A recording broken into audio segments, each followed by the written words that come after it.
So hi all and welcome back to the channel. This time we have something a little bit different because as you know, usually on my channel you see the review about 124 or 120 scale. That is mostly my scale. Very few stuff I made in 143. This stuff is something really impressive. This is the holy grail of the modeling, you know. This is probably the nicest, the more everything you can imagine about models, subject, realization, price, everything, you know. This is the top. I think just after this model we start to look about the amalgam productions, so the stuff that really is completely off for me.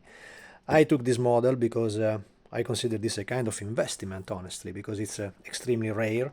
Currently now the royalty that Model Factory Hero pays to Ferrari has expired, so we will not see any other reproduction of this model.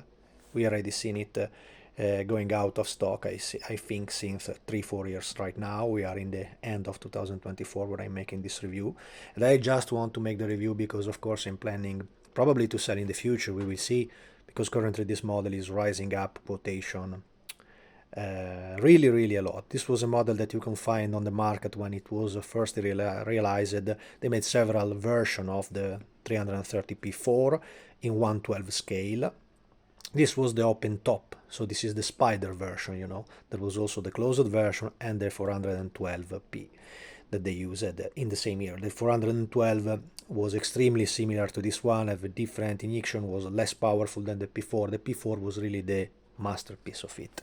You probably already know everything about the story of the real car, you know. This was one of the one arriving in Daytona, the famous arriving in Daytona Super Speedway, you know, with the 3 Ferrari arriving together on the finish line. That was really the history of motorsport, even more made by Italians, you know.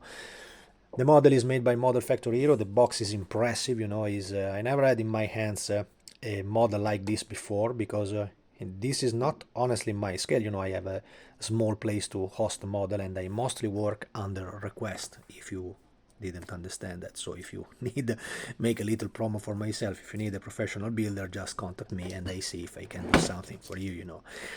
The only models that I already collected from Model Factory Hero is honestly another Ferrari that for me is very important, as well as this one, you know, also because part of my family was involved in the developing with Ferrari and Forghieri engineer of the developer in the 60s about the real car, you know. And especially the wheels, the magnesium wheel were made by a very close friend of my family, you know, engineer Martino Zambelli. There is the video on my channel about the build-up that I made in 124 scale, converting the Fujimi closed version of the P4 and making by my own the modification for the Spider, you know. And the only other subject that I have from Model Factory Hero is the Ferrari from Gilles Villeneuve 126 C2, even made by them, and also that car is completely off with royalties, so also that becomes extremely rare, you know. The box is fantastic, as typical from Model Factory Hero. Just sorry for the location, but the box is huge, so it's something that is extremely taking space. I don't have so big desk, you know. I'm constantly related to a smaller scale and so on. But let's see if we can see something about this stuff. I have to place down the camera, hold on. Don't look at the garbage that they have there. That is the production of my models mostly.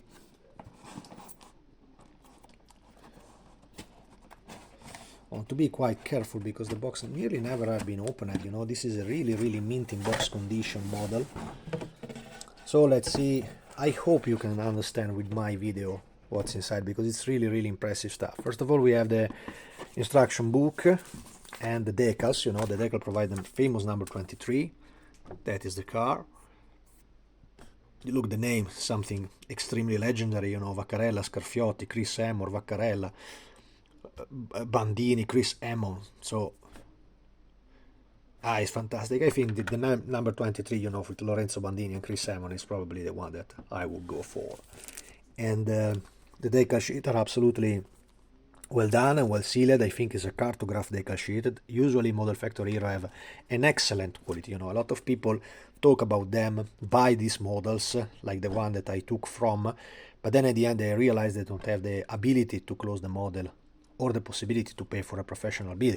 A professional build in this scale can become extremely pricey, because everything have to be multiplied per 2, per 3, the time consuming stuff and the details involved in the model. The models are fantastic. This is a model that features a complete full racing body kit that you can make completely fully open and full detail model. Model Factory Hero is famous to do. Look the kind of book that they provide inside. You start really to build up. It's a journey inside the building of the real vehicle. There is everything. There is cable, there is wires, there is connection, there is everything. There is the springs, the front radiator. The model is amazing. The model is absolutely amazing. It's probably nearly better to see before closely the instruction sheet, because it's absolutely complete and you can see already the definitions of the part, because if you dig inside the model like we will do later, it's not so easy to understand, because the parts must be anyway, all of these small parts are mostly made in metal, so you have probably to take them. For sure you have to clean one by one, so it's absolutely time consuming, but the final result of the few ones that I've seen assembled of this model are absolutely amazing. Look at the motor. The motor is something really, really impressive. You have the valve inside, you have the headers. There is really everything. There is really, really everything. The cable, the wire schema for the injection and so on.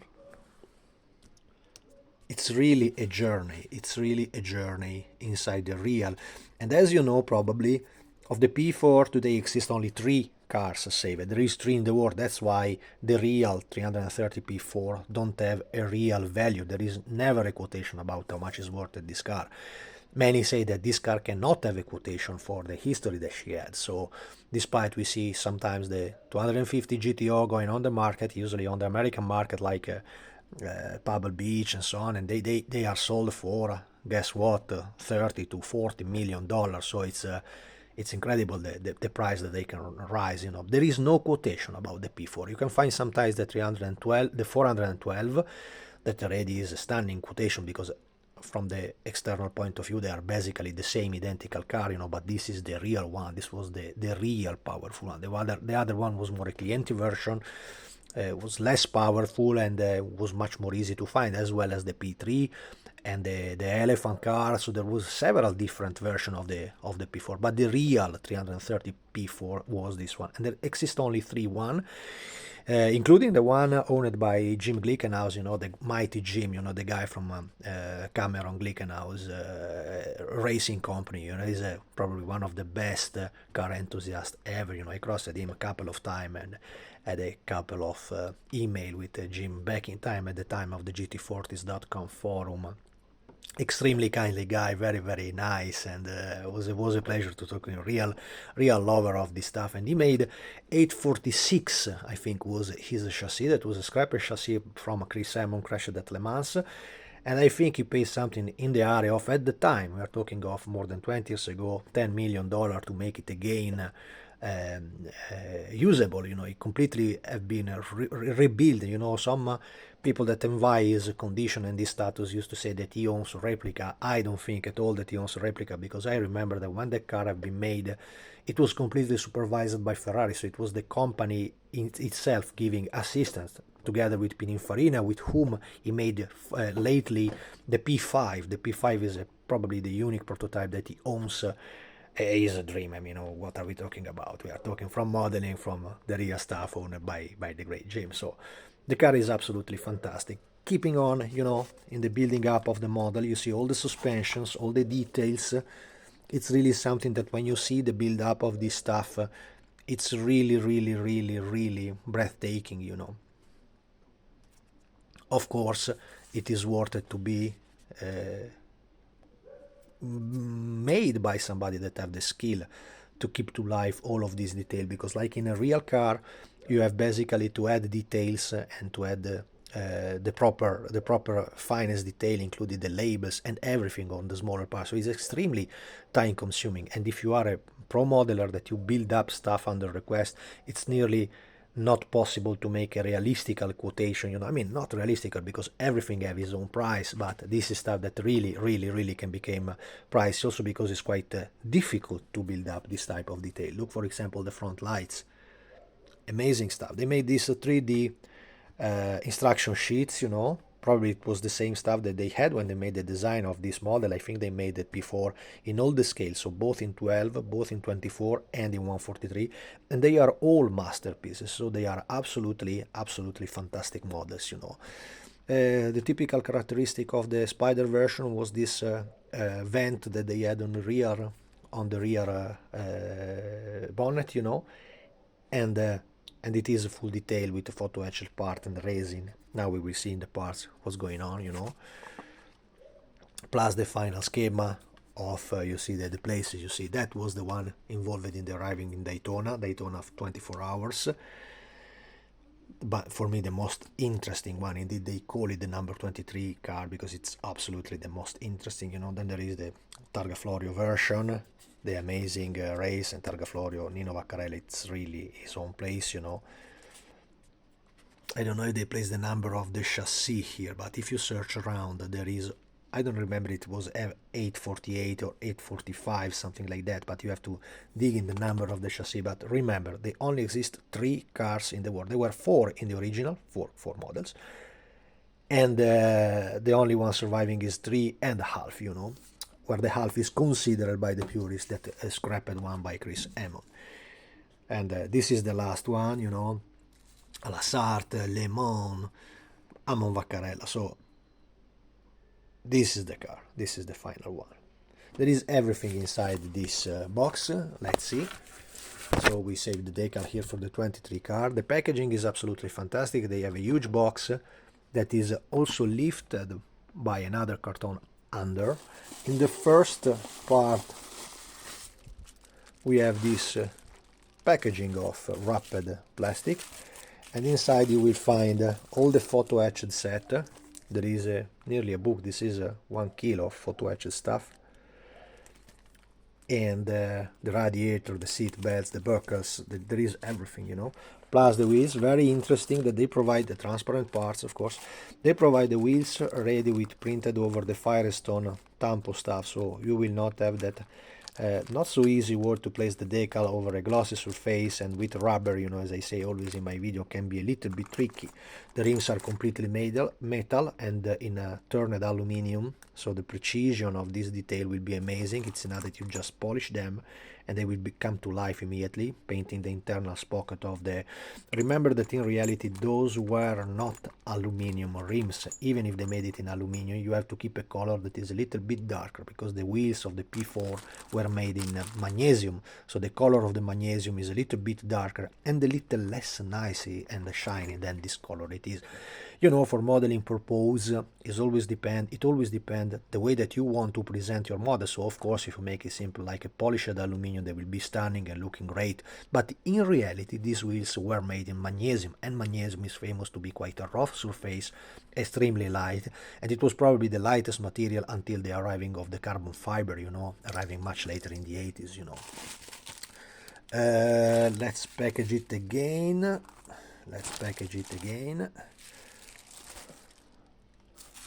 Look the dimension of the stuff. I mean, if we take a ruler and we see the dimension of the wheels, dimension is impressive, you know. It's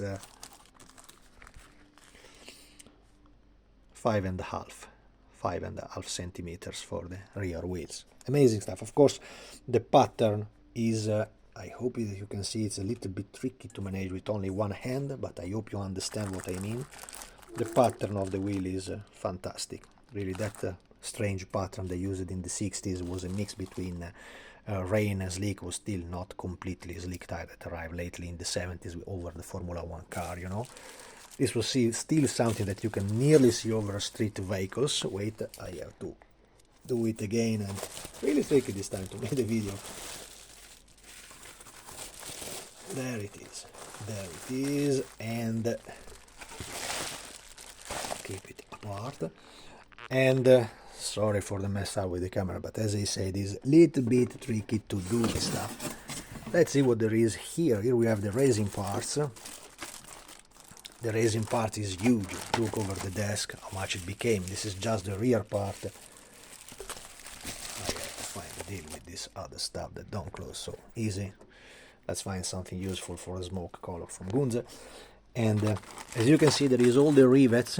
I made the same identical job in my 1/24 scale, but this is of course much more needing in this scale because the real car absolutely had it. The main body of the P4 was made in light aluminum, and it was a masterpiece, you know, so it was absolutely no fiberglass involved. This was completely aluminum stuff.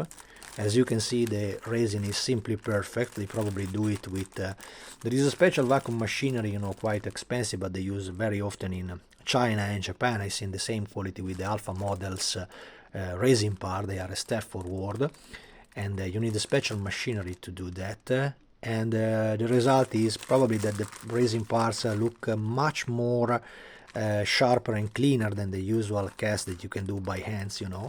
The packaging is also absolutely well done. You see, it's completely closed. I say sorry to you guys because I don't want to open all the wrap that I have for this model. I hope that you can see and understand the stuff from my words and from what I'm showing you with my camera, because the model is really in a pristine condition. I had the opportunity to see a previous one that I already took and I already sold of this before, but it was not in this condition. I don't dare to say that it was opened, but it was taken by a quite skilled modeler that had the plan to build it up, and then they didn't go for it because the price was not something probably acceptable from the counterpart. Remember that we are dealing with a model that currently is worth at about $1,000, I think, but the build up of this stuff, if you use the schema that they use for other models in 143, usually you go 10 times more of what you spend to a professional modeler. So if you spend $200, the final model will be in the area of $2,000 when it is made by a professional. Of course, in this range you can also find the cheaper stuff and stuff that is a deal or a more realistic price, but depend what you are asking for to a modeler, you know. The detail is impressive, of course, completely clean and sharp, so you don't have to prepare anything about this model, so it's already complete. And there is a huge amount of resins, you know. Also here you can see the sides. I think if you plan for it, there is surely also the way to leave it completely opened and to leave completely like the real car, where they could simply take it off, you know, with magnets and so on, I mean over the model, or with screw. You can also plan absolutely to clean to prepare, I mean, some fixing point to make all the car possible to be completely unassembled. Even if I have to say, when you prepare a completely fully open model, you have to go on two main routes. If you go for the fully open model, I see the same with Formula 1 cars. When I build up Formula 1 is the same. If you go for a full open up model, yeah, it is impressive for the details and so on, but nearly never the final model or the final commitment will go for a closure of the model open and closed. No, I can see from my showcase I made a 917 and the mighty 956 completely openable with magnet and pins. Well, the result was that now the models are standing in the showcase completely opened. For example, the 956, I don't know if I can show you, wait a little, don't have a look at my garbage stuff here, but have a look at here. So this was my 956, and as you can see, it's completely over the stance, and the stance in that position, you know, the same. If you go for the 917, if you look at my page, that is a model that is completely working. So the doors can be completely closed, the back can be completely closed, and they go to zero, so you can see completely the shape of the model, you know. The same for this one. This was also a huge model. I still didn't have the possibility to bring to any competition because it's extremely tricky to move this stuff. It's extremely fragile, you know. I had to build up the stands for it, but this is the result when you go for completely fully opened models, you know.